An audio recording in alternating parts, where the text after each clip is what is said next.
Gani?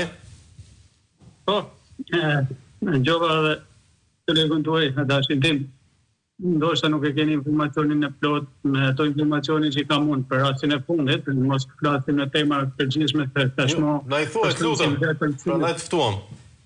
Mos të përsërisim veten si ju dhe si unë, se unë kam vite që ju kam thënë, ju e keni konfirmuar si media që tashmë krimi organizuar nuk ka nevojë të korruptojmë policinë apo shtetin, sepse ka shtetin dhe policinë vet.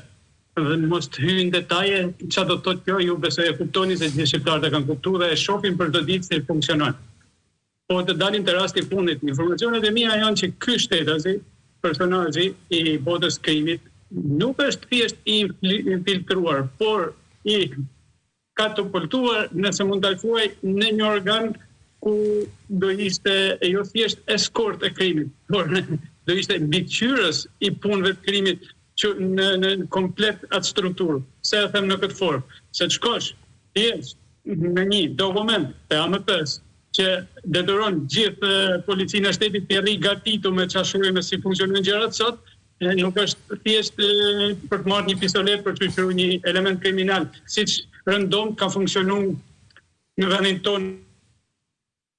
Edhe njëse nuk e kemi në këto momente Zaganin, të lutem nëse është rregulluar audio dhe video, të japim pak kohë kolegëve tanë të teknikës.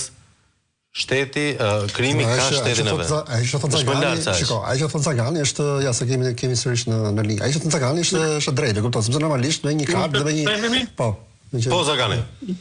Nëse jemi prapë, po thosha, në informacionet e fundit që funksionojnë dhe që unë di dhe kam për rastin apo për elementin kriminal në fjalë që quhet skort e krimit, por është pjesë e krimit brenda strukturave, ai është thjesht katapultuar nga politika në një pozicion pune të atill.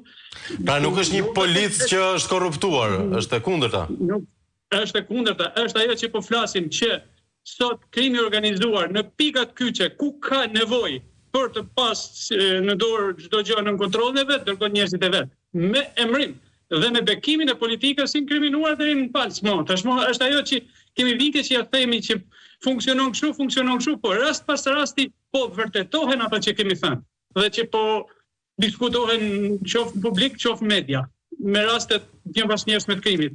Personazhi në fjalë ka 3 muaj që kishte 3 muaj që ishte efektiv i AMP-s, por pa kaluar në asnjë hall të zinxhirit kontrollues për të marrë atë dokument, atë funksion shtetëror.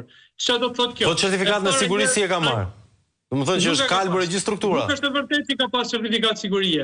Ai është emëruar aty për të pas atë dokument dhe për të mbikëqyrë gjërat nga brenda në shërbim të krimit të organizuar, por nuk ka kalu asnjë hall kontrolli. Thjesht është emëruar me firmë siç të emëron partia ose pushteti i krimit që ka partinë shtet sot në dorë. Absolutisht nuk është e vërtetë që ka pas kontroll certifikat sigurie. Dhe për më tepër ai një personazh që nuk paraqitet as një ditë në punë dhe një drejtor i madh e di dhe firmos rrogën muj për muj. Se listë prezencat i firmos drejtori i madh, lekët e shtetit kalojnë nëpër firmën e drejtorit madh, që në fund kur plas skandali justifikohet duke shkarkuar zinxhirin komandues të një sektori të rëndomt në vartësinë e tij, që janë 3-4 shkallë deri që shkosh ai sektor. Çfarë është kjo? Kjo është ajo që ju po bëni të lidhur direkt drejt